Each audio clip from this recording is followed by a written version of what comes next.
Hello student, आज के इस वीडियो में बायोलॉजी की very most important question discuss करेंगे, जिसके थ्रू आप 2020 entrance exam nursing paramedical pharmacy के आप लोग आसानी से क्वालिफाई कर सकें। जिस स्टूडेंट को नर्सिंग पैरामेडिकल फार्मेसी के कोर्स 2020 में ही करने हैं तो वो KGMU से BSc नर्सिंग कर सकता है, वो भी गवर्नमेंट कॉलेज है, और UPMS Saifai Etawah government college है। वहाँ पे नर्सिंग पैरामेडिकल फार्मेसी के जितने भी कोर्स और डिप्लोमा कोर्स होते हैं सभी कराए जाते हैं। तो जिस स्टूडेंट को करना हो मेरे चैनल के माध्यम से फिजिक्स केमिस्ट्री बायोलॉजी के कंप्लीट क्वेश्चन करके वो सिलेक्शन ले सकता है, और उसके जो कॉन्सेप्ट, ट्रिक और थ्योरी हैं तीनों पार्ट फिजिक्स केमिस्ट्री बायोलॉजी के, वो आफ्टर लॉकडाउन के बाद मैं एकदम क्लियर कराऊंगा।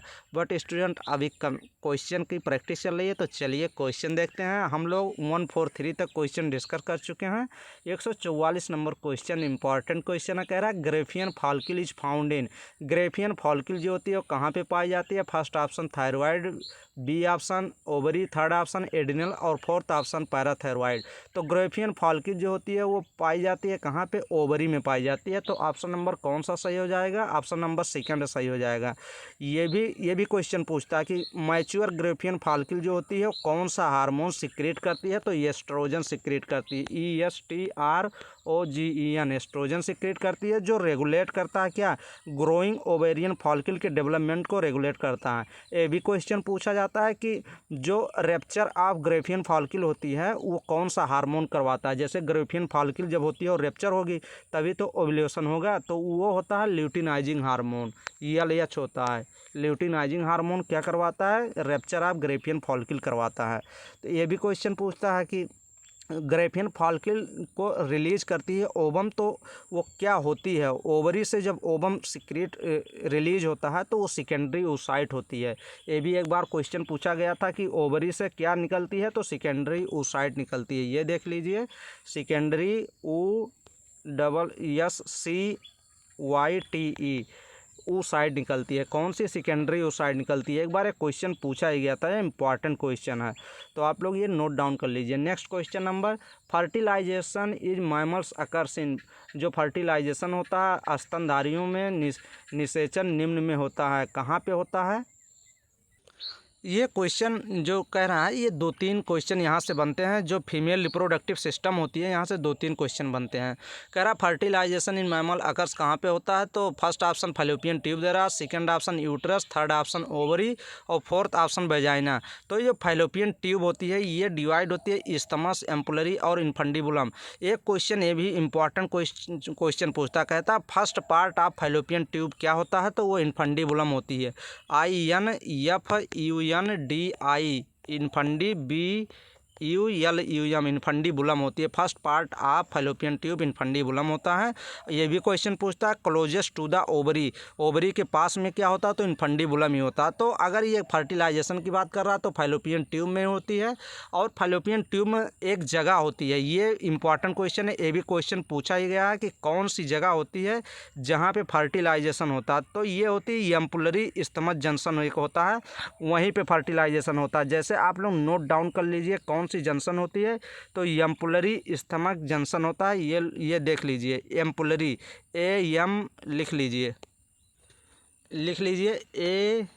AMPULLARY ampullary, ISTHMIC isthmic junction.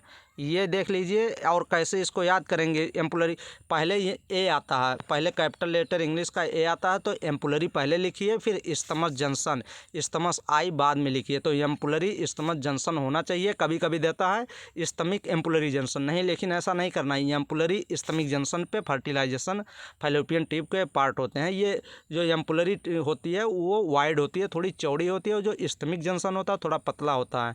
तो एम्पुलरी इस्थमिक जंक्शन पे होता है। फर्टिलाइजेशन कहाँ पे? फैलोपियन ट्यूब के ही पार्ट में होते हैं। तो फर्स्ट ऑप्शन ही करेक्ट हो जाएगा। नेक्स्ट क्वेश्चन कह रहा है 146 नंबर क्वेश्चन कह रहा है लॉन्ग लास्टिंग डिफिशियंसी या vitamin D results in. Question number 146 जो है इम्पॉर्टेंट क्वेश्चन है। क्योंकि इम्पॉर्टेंट क्वेश्चन इसलिए है, ये देख लीजिए, कह रहा है विटामिन डी की लंबी अवधि तक अस्थायी कमी के परिणाम स्वरूप निम्न में क्या हो जाता है। तो ये इंपॉर्टेंट क्वेश्चन है और इसमें 2-3 क्वेश्चन बनते हैं, बार बार घुमा फिरा के क्वेश्चन ये पूछे जाते हैं। तो ये देख लीजिए, विटामिन डी को कौन सी विटामिन कहते हैं? एंटी रिकेट्स विटामिन कहते हैं। ये आप लोग को नोट डाउन कर लीजिए, ANTI एंटी रिकेट्स विटामिन कहते हैं। किसको कहते हैं? विटामिन डी को कहते हैं एंटी रिकेट्स विटामिन कहते हैं। तो एंटी रिकेट्स मतलब क्या होता है? मतलब रिकेट्स बीमारी इससे तो होगी, तभी तो ये एंटी रिकेट्स विटामिन है। तो एक रिकेट्स कौन सी डिजीज होती है, वो किस में होती है? चिल्ड्रेन में। रिकेट्स किस में होती है? चिल्ड्रेन में होती है। ये भी आप लोग नोट डाउन कर लीजिए, RICKET। रिकेट्स किस में होती है? चिल्ड्रेन में। CHILDRENS चिल्ड्रेंस में होती है। और एक बीमारी और होती है osteomalacia, OSTEO osteo MALACIA। Osteomalacia किस में होती है? एडल्ट में होती है, ADULTS एडल्ट्स में होती है। तो ये भी नोट डाउन कर लीजिए। और एक क्वेश्चन और पूछता है, विटामिन डी जो होता है वो सिंथेसाइज कहाँ पे होती है? तो स्किन में होती है। कहाँ से होती है? फ्रॉम 7, ये याद होना चाहिए, एक बार ये भी पूछा था, 7DHYDRO 7 डिहाइड्रो कोलेस्ट्रॉल, CHOLESTROL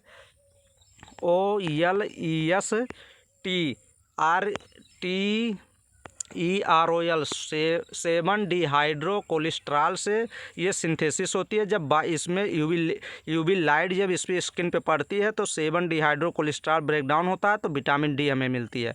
तो कौन सा इसमें ऑप्शन सही हो जाएगा? इसमें रिकेट्स दिया नहीं गया, ऑस्टियोमलेशिया दिया गया, तो फर्स्ट ऑप्शन ही सही हो जाएगा। स्कर्वी तो होती नहीं है, बेरी नहीं होती है, और परनीसियस एनीमिया तो विटामिन B12 होती है। तो ऑप्शन नंबर फर्स्ट ही सही हो जाएगा। अगर रिकेट्स भी दिया होता तो रिकेट्स भी सही होता, बट यहाँ ऑस्टियोमलेशिया एडल्ट में जो डिजीज होती है वही दिया, रिकेट्स बच्चों में होती है। नेक्स्ट क्वेश्चन नंबर कह रहा है कि एल्बिनिज्म क्या है? एल्बिनिज्म एक डिजीज है। तो इसमें एल्बिनिज्म कह रहा है कौन सा? First option autosomal recessive disease है, या ऑटोसोमल डोमिनेंस डिजीज है, या सेक्स लिंक्ड रिसेसिव है, या सेक्स लिंक्ड डोमिनेंस है। तो एल्बिनिज्म जो होती है, इसमें जो मिलेनिन एक होता है प्रोडक्शन मिलेनिन का, जिसमें वो कलर प्रोवाइड करती है स्किन को, वो अब्सेंस हो जाती है, डिफेक्टिव जीन हो जाती है। जो मिलेनिन की जीन होती है वो डिफेक्ट हो जाती है, ख़राब हो जाती है। तो उस पर्सन को क्या होती है? पार्शियल या कंप्लीट लॉस ऑफ पिगमेंटेशन क्या हो जाता है? मतलब उसका पिगमेंटेशन लॉस हो जाता है और स्किन, आई, हेयर सब कलर चेंज हो जाते हैं। तो ये एल्बिनिन जो होती है ये ऑटोसोमल रिसेसिव होती है, या ऑटोसोमल डोमिनेंस या सेक्स लिंक्ड रिसेसिव होती है। ये आप लोग को बताना है। तो क्वेश्चन नंबर 147 का ऑप्शन नंबर फर्स्ट आप लोग को करेक्ट करना है, ऑटोसोमल रिसेसिव डिजीज होती है। तो ऑप्शन नंबर फर्स्ट करेक्ट हो जाएगा।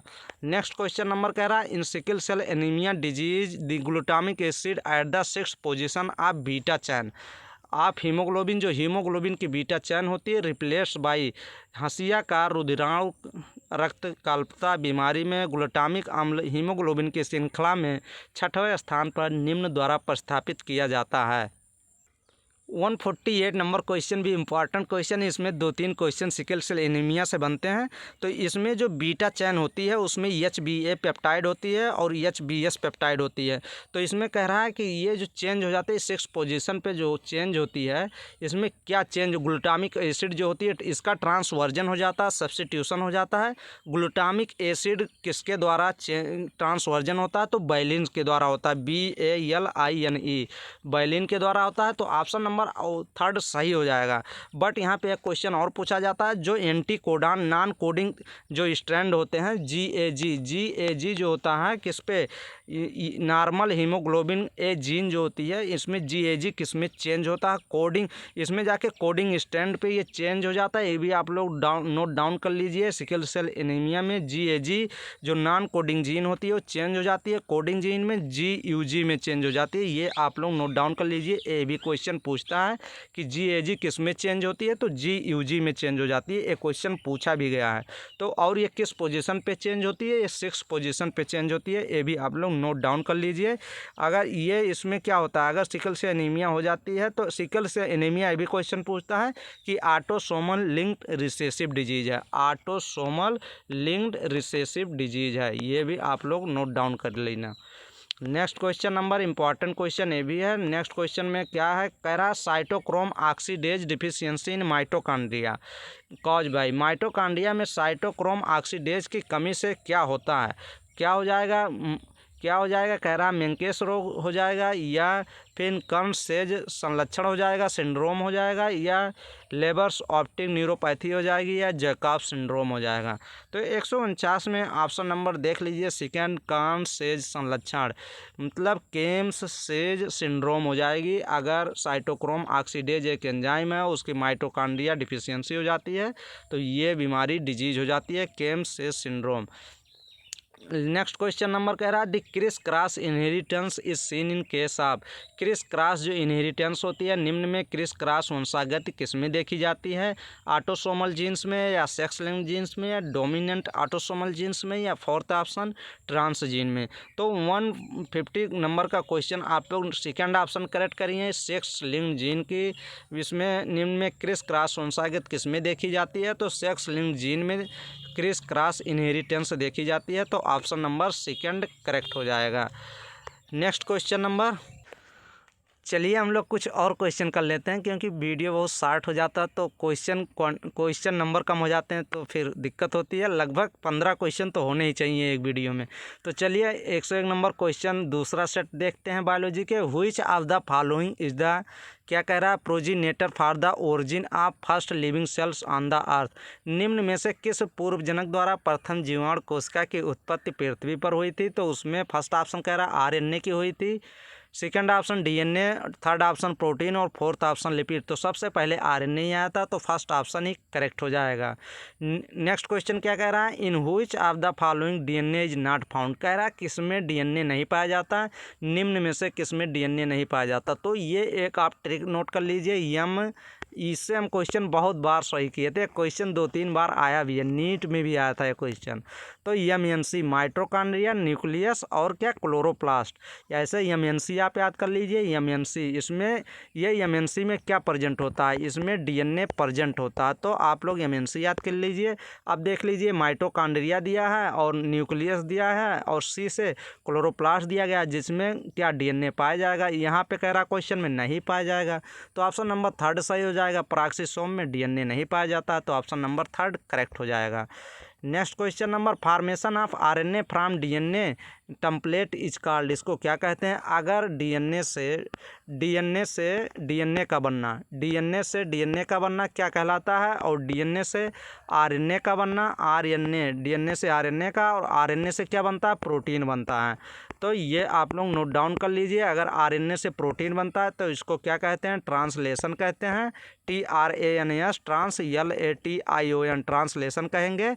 और अगर डीएनए से आरएनए बनता है तो इसको ट्रांसक्रिप्शन कहते हैं, TRANS CRIPTION, जो सेकंड ऑप्शन में दिया ही गया है। और डीएनए से डीएनए को बनना क्या कहते हैं, इसमें कहते हैं क्या कहेंगे, रिप्लिकेशन कहेंगे, REPLICATION रिप्लिकेशन कहेंगे। तो ये डीएनए से डीएनए बनेगा तो रिप्लिकेशन, डीएनए से आरएनए बनेगा तो ट्रांसक्रिप्शन, और आरएनए से प्रोटीन बनती है तो क्या कहते हैं, ट्रांसलेशन कहते हैं। ये तो ऑप्शन नंबर इसमें देख लीजिए, कह रहा है डीएनए से आरएनए बन रहा है तो ऑप्शन नंबर कौन सा सही हो जाएगा, सेकंड ऑप्शन सही हो जाएगा। अगर आरएनए से प्रोटीन बनता तो ट्रांसलेशन सही हो जाता, और डीएनए से डीएनए बनना रिप्लिकेशन सही हो जाएगा। Next question number, Which of the following is not correctly match for the organism and is cell wall degrading enzyme। जो कुछ में जो दिए गए हैं उनके जीव एवं उसकी कोशिका भित्ति जो दी गई है, निम्न कारक एंजाइम जो दिए गए हैं, निम्नलिखित में से कौन सही सुमेलित है जो इसमें क्या दिए गए हैं। जैसे मान लीजिए बैक्टीरिया की सेल वॉल होती, बैक्टीरिया में कौन से एंजाइम पाए जाते हैं, तो बैक्टीरिया में लाइसोजाइम पाया जाता है, ये तो सही है, बट यहाँ नॉट करेक्टली पूछ रहा है। प्लांट सेल में जो सेलुलोज होती हैं, सेलुलोज होता है उनके सेल वॉल में, तो ये भी सही है। एल्गी में मिथाइलेज दे रहा है, और फंजाई में तो काइटिनेज की सेल वॉल होती हैं, बट एल्गी में मिथाइलेज की सेल वॉल नहीं होती, ये गलत हो जाएगा। ये आप लोग नोट डाउन भी कर लीजिए। ये एल्गी में जो होती है इसकी सेल वॉल में जो होती है, ये सेल वॉल इसकी मेडअप बनी होती हैं, सेलुलोज की बनी होती हैं, CELLULOSE सेलुलोज की बनी होती हैं, और ग्लैक्टांस की बनी होती हैं, GLACTANS गलेक्टांस की बनी होती हैं एंड माइनांस की बनी होती हैं MANNANS इसकी बनी होती है। ये तीनों आप लोग नोट डाउन कर लीजिए। एल्गी की सेलवाल किसकी बनी होती है? सेलुलोज, गलेक्टांस और माइनांस की बनी होती हैं। ये तीनों आप लोग नोट डाउन कर लीजिए। और इसमें ऑप्शन नंबर 3 सही हो जाएगा, जो कि गलत दिया गया है, methylase. Next question number, who propose for the first time the 3 domain system for the classifying living organism. इसमें दो क्वेश्चन बनता है। कहता है 6 क्लासिफिकेशन सिस्टम किसने दिया था? तो कार्ल हुज ने ही दिया था। और ये भी क्वेश्चन पूछता है कि सबसे पहले जीव जंतु का वर्गीकरण 3 डोमेन में सर्वप्रथम किसने किया था? तो ऑप्शन नंबर 2 ही सही हो जाएगा, कार्ल हुज ने ही किया था। तो ये ऑप्शन नंबर 2 सही हो जाएगा। 5 किंगडम क्लासिफिकेशन किसने दिया था? ये भी क्वेश्चन बार बार ये क्वेश्चन रिपीट होता है। 5 kingdom system, 5 kingdom classification system. तो RH व्हिटेकर हम लोग लगाते हैं, तुरंत फर्स्ट ऑप्शन सही हो जाता। बट यहाँ पे 3 डोमेन सिस्टम पूछ रहा है, तो option number 2 Carl Woese correct हो जाएगा। 106 number question very most important question है। बट स्टूडेंट, आप लोग को एक न्यूज़ है कि आप लोग ज़रूर, जो भी फर्स्ट टाइम मेरे चैनल को वॉच कर रहा हो, प्लीज़ सब्सक्राइब ज़रूर करें। और अगर वो आप लोग पहले से मेरे चैनल पे देख रहे हैं वीडियो सब अच्छे इंपॉर्टेंट क्वेश्चन, तो आप लोग उन स्टूडेंट को ज़रूर शेयर करें जो स्टूडेंट 2019 नहीं 2020 में ही एंट्रेंस एग्ज़ाम क्वालिफाई करना चाहते हैं नर्सिंग, पैरामेडिकल और फार्मेसी के। तो उन स्टूडेंट को शेयर करिए। और अपने जितने भी सब्सक्राइबर आपके मतलब अंडर जो जानकारी में हैं, फ्रेंड्स हों, उनको आप ज़रूर शेयर करिए वीडियो को। और न्यू चैनल है, आप लोग तेज़ी से ग्रो कराइए। पर स्टूडेंट पर डे 1 सब्सक्राइबर तो इंक्रीज़ करवाना ही है। तो आप लोग की ये जिम्मेदारी है, क्योंकि फिजिक्स, केमिस्ट्री, बायोलॉजी हम प्रोवाइड कर रहे हैं, तो आप लोग के लिए प्रोवाइड कर रहे हैं। आप लोग का ही सिलेक्शन होगा, बट मुझे मोटिवेशन मिलेगी, क्योंकि लगेगा कि चैनल ग्रो कर रहा है। तो स्टूडेंट, आप प्लीज़ मेरे चैनल को सब्सक्राइब जरूर करिए।